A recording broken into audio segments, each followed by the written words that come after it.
Good morning all of you. How are you all? Today I am going to start next video of chapter 2 of class 9th.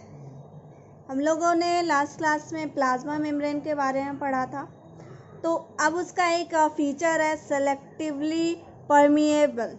ठीक है, तो उसके बारे में हम लोग को पढ़ना है कि उसका एडवांटेज क्या है, ये होने का फ़ायदा क्या है। तो selectively permeability of plasma membrane ensure that, ये क्या सुनिश्चित करता है, the useful molecule enter the cell. मैंने बोला था परमिएबिलिटी का मतलब क्या होता है, कोई भी सब्सटेंस बाहर जा सकता है या अंदर जा सकता है, लेकिन वही जिसका सेल मेम्ब्रेन या प्लाज्मा मेम्ब्रेन अलाउ करे, तो इससे वही यूजफुल सब्सटेंस अंदर आ सकता है। The metabolic intermediate remove within the cell, जो सेल के अंदर जो चीज़ बन रहा है यूजफुल, वो सेल के बाहर ना जाए। Secretion and waste leave the cell, और जो अंदर जो वेस्ट प्रोडक्ट है वो बाहर चला जाए, लेकिन जो यूजफुल चीज़ है वो सेल के बाहर नहीं जाए, अंदर ही रहे। Secretion and waste leave the cell हो गया। Thus, selectively permeability of cellular membranes enable cell to maintain homeostasis. इसका मतलब क्या है, that is a constant internal environment in spite of the changes outside. यानी कि बाहर चाहे जो भी चेंज हो जाए, अंदर का जो जैसा है वैसा ही रहेगा। वो वैसे स्टेट को क्या बोला जाता है, होम्योस्टैसिस। उसमें जितना प्रोटीन मॉलिक्यूल है, जितना एनर्जी बन रहा है, जो भी कुछ है, साइटोप्लाज्म का जितना ये है मात्रा है, सेम वही रहेगा, बाहर चाहे कोई भी चेंज हो जाए। तो ये इससे फ़ायदा है कि क्या होने का, सेलेक्टिव परमेबिलिटी होने का। The substance generally drawn into the cell includes, drawn यानी कि अंदर जो लाया जा रहा है उसमें क्या है, raw material for metabolism. Raw material जैसे कि फूड हो गया, एनर्जी बना, मान लिया जाए आपको एनर्जी बनाना है, तो फूड क्या हो गया, रॉ मटेरियल हो गया, सेल के अंदर आएगा तभी तो माइटोकॉन्ड्रिया एनर्जी बनाएगा। That is food, water, salt and oxygen. Salt भी बहुत ज़रूरी है, वाटर भी बहुत ज़रूरी है, तो ये सब सेल के अंदर आएगा। रेगुलेटरी सब्सटेंस जो रेगुलेशन करता है, हर एक चीज़ को सही तरीके से मेंटेन करता है सेल ग्रोथ के लिए, सेल रिप्रोडक्शन के लिए। तो उसमें क्या हो गया, विटामिन एंड हार्मोन्स। ठीक है, हार्मोन्स भी बहुत ज़रूरी है क्योंकि आपका सेल को ये डायरेक्ट करता है कि किस हिसाब से कौन सा फंक्शन करना है। The substances generally outside of the cells, जो बाहर जाता है, product of metabolism namely nitrogenous waste and carbon dioxide, यानी कि जो मेटाबॉलिज्म का जो प्रोडक्ट होता है, वेस्ट प्रोडक्ट, वो बाहर जाता है। जैसे नाइट्रोजन का कुछ वेस्ट हो गया या कार्बन डाइऑक्साइड, ये तो वेस्ट है, इसे तो बाहर जाना ही जाना है। Secretion such as proteins, pro enzyme, hormones, milk, tear, mucus, immunoglobulins यानी एंटीबॉडीज। एंटीबॉडीज क्या करता है, ये किल करने का काम करता है जर्म्स को, तो ये भी सेल के बाहर जाता है। प्रोटीन्स ये ऐसा नहीं है कि ये वेस्ट है तो बाहर गया, दूसरे सेल को ज़रूरत पड़ता है तो ये इसको ट्रांसफ़र कर सकता है। प्रो एंजाइम्स हो गया, यानी ऐसा एंजाइम जो इनएक्टिव स्टेट में, अभी जो सोया हुआ है, जो अभी काम नहीं कर रहा। हार्मोन्स हो गया, मिल्क हो गया, टीयर हो गया, म्यूकस, ये एक सेल से दूसरे सेल जा सकता है, बाहर जाएगा। ठीक है, फंक्शंस किसका, प्लाज्मा मेम्ब्रेन का। प्लाज्मा मेम्ब्रेन परमिट यानी परमिशन देना, द एंट्री एंड एग्जिट। अभी मैंने बताया था कि इसके बिना उसके इजाज़त के अंदर नहीं जा सकता, नहीं बाहर आ सकता है। Some material in the cell, कुछ ही मटेरियल को अलाउ करता है। Plasma membrane is called selective permeable membrane, इसीलिए इसको सेलेक्टिव परमिएबल बोला जाता है। तो let us see how movement substance take place, कैसे मूवमेंट होगा, कैसे सब्सटेंस अंदर जाएगा, कैसे सब्सटेंस बाहर जाएगा। Studies on function of plasma membrane have shown that it performs certain physical activities such as diffusion, ये एक प्रोसेस है, and osmosis, ये भी एक प्रोसेस है, ये आगे डिटेल में। for the intake of substance, यानी कि कुछ ऐसा फिजिकल एक्टिविटी परफॉर्म करता है सेल मेम्ब्रेन, जैसे कि डिफ्यूजन हो गया, ऑस्मोसिस हो गया, तभी इस प्रोसेस से अंदर और बाहर सब्सटेंस कोई जा सकता है। Also, certain biological and physiological activities such as active transport, endocytosis are performed by the plasma membrane, और कुछ biological और physical function भी है। तो ये हो गया एक्टिव ट्रांसपोर्ट, ये शायद मैंने पहले ही बताया था, जिसमें एनर्जी लगता है ऐसा ट्रांसपोर्ट में, एक्टिव ट्रांसपोर्ट। एंडोसाइटोसिस, ये इसको फैगोसाइटोसिस भी बोला जाता है, यानी बैक्टीरिया को किल करके उसका वेस्ट प्रोडक्ट को बाहर निकालने का प्रोसेस। एंडोसाइटोसिस, ये बहुत बार टर्म आ चुका है, अब थोड़ा सा वेट कीजिए और क्लियर हो जाएगा। तो फर्स्ट टाइप का ये डिफ्यूज़न। सब सब्सटेंसेस जिसमें आ गया मॉलिक्यूल्स या आयंस हो गया, such as carbon dioxide, oxygen, water, etc जो भी है, can move across the plasma membrane. ये प्लाज्मा मेम्ब्रेन के आर पार जा सकता है। इस प्रोसेस को क्या बोलते हैं? Diffusion. They substance are a very small size. आप देख रहे हो सब मॉलिक्यूल्स बोला है तो ये मॉलिक्यूल छोटा ही होगा। So they diffuse readily through the phospholipid layer. इसलिए इतना छोटा होता है कि ये आराम से फॉस्फोलिपिड लेयर जिससे प्लाज्मा मेम्ब्रेन आपका बना है आराम से ये क्रॉस कर सकता है।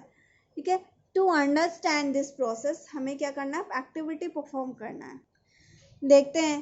तो ग्लास बीकर लेना है और ग्लास टम्बलर जो ये है, क्लीन वाटर, आप इससे साफ पानी भरिए। Put a few drop of blue ink और any colour fluid in the beaker और टम्बलर। आप इसमें कुछ 1-2 ड्रॉप इंक डालिए कोई भी कलर का। अब आप देखिए उसमें, does the water in the beaker tumbler gets uniformly colour through at once. आप देखोगे कि क्या एक ही बार में ये पूरा कलर्ड हो गया पानी। You will observe that the ink diffuses into the water gradually until the ink molecule get uniformly distributed in the water। यानी कि आपने मान लिया जाए ड्रॉपर से आपने यहाँ पे डाला है इंक को, 2-3 बूंद जितना भी आपने डाला, तो ये ऐसा नहीं है कि अचानक से पूरा यहाँ फैल जाएगा। धीरे धीरे स्लोली सब जगह क्या होगा? ये डिफ्यूज होगा, फैलेगा। ठीक है, this is a spontaneous moment, यानी कि अपने आप हो रहा है। ऑफ ए सब्सटेंस, कोई भी सब्सटेंस का, फ्रॉम ए रीजन, रीजन यानी area, of high concentration to a region where is concentration is low. आप ध्यान दीजिए, ये लाइन आपको हमेशा याद रखना है, बहुत काम देगा। तो डिफ्यूजन क्या प्रोसेस है? सिंपल आपको याद रखना है। डिफ्यूजन में मॉलिक्यूल्स हाइयर कॉन्सेंट्रेशन से लोअर कॉन्सेंट्रेशन में जाता है। ठीक है, ये मैंने शॉर्ट फॉर्म में लिखा है ये कॉन्सेंट्रेशन का। ठीक है, हाइयर कॉन्सेंट्रेशन। आप देख रहे हो ये मॉलिक्यूल जो आपने इंक का डाले, यहाँ क्या है?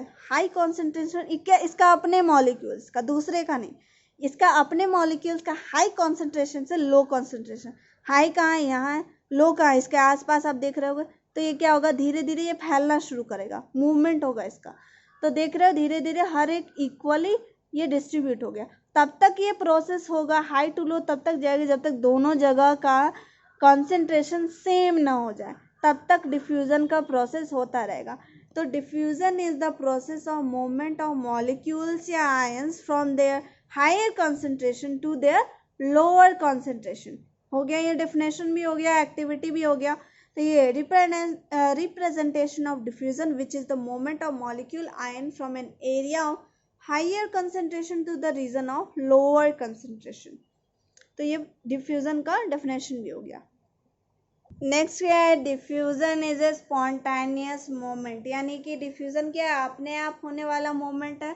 Molecules from high region of high concentration to one of the lower concentration, यानी हाई से लोअर कंसंट्रेशन में मूव करेगा until uniform concentration is finally achieve. तब तक जब तक कि एक समान कंसंट्रेशन सब जगह नहीं हो।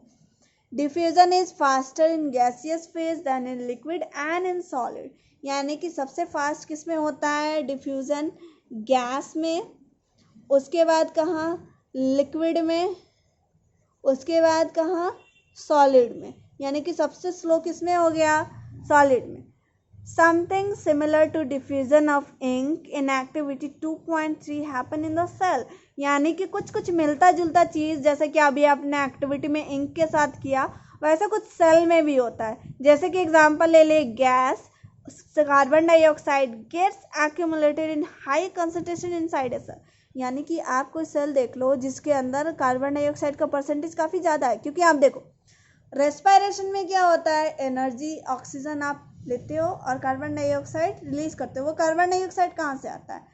आप जो ऑक्सीजन ले रहे हो उससे क्या फूड एनर्जी में कन्वर्ट हो जाता है और साथ ही साथ एक प्रोडक्ट बनता है, वेस्ट प्रोडक्ट कार्बन डाइऑक्साइड, वो यहाँ इकट्ठा हो जाता है। तो उसको बाहर निकालना बहुत ज़रूरी है। ये किस प्रोसेस से होगा? डिफ्यूजन। ठीक है, as low as compare to inside of the cell. ठीक है, तो बाहर का कंसंट्रेशन क्या है, कम है कार्बन डाइऑक्साइड का, अंदर का क्या है, ज़्यादा है, क्योंकि कार्बन डाइऑक्साइड बन तो सेल के अंदर रहा है, क्योंकि एनर्जी सेल के अंदर बन रहा है, तो साथ में प्रोडक्ट क्या होगा, यही बनेगा सेल के अंदर। तो यहाँ क्या हो गया, ज़्यादा हो गया बाहर के मुकाबले। ठीक है, as soon as there is difference of concentration of CO2, जैसे देख रहे हो यहाँ क्या डिफरेंस हो गया, यहाँ ज़्यादा बाहर कम, inside and outside CO2 moves out of the cell. CO2 क्या होगा, अपने आप मूव कर जाएगा बाहर, क्यों, from their higher concentration to their lower concentration by the process of diffusion. ठीक है, lower by the process of diffusion. In similar way oxygen enter the cell, similarly oxygen अंदर भी आता है, कैसे, क्योंकि आप देख लो यहाँ ऑक्सीजन का यूज हो रहा है सेल के अंदर, है ना, ब्लड पहुंचाता है ना सब जगह ऑक्सीजन, तो यहाँ क्या होगा, यहाँ खर्च हो रहा है, तो यहाँ ऑक्सीजन कम हो जाएगा, और ब्लड का काम है पहुंचाना, ब्लड लगातार ये ला रहा है, ऑक्सीजन ला रहा है, तो यहाँ पे क्या होगा, कंसंट्रेशन ज़्यादा होगा, यहाँ तो खर्च हो गया, तो यहाँ से क्या होगा, हायर कंसंट्रेशन टू लोअर, अंदर चला आएगा।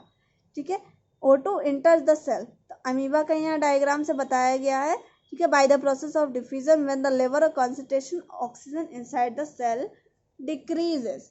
तो फिलहाल मैं एक और बार समझा देती हूँ। मान लिया जाए ये अमीबा है, तो इसका सेल है, एक सेल का तो बना ही होता है, ये मैंने यहाँ बनाया था, वही चीज़ यहाँ भी है।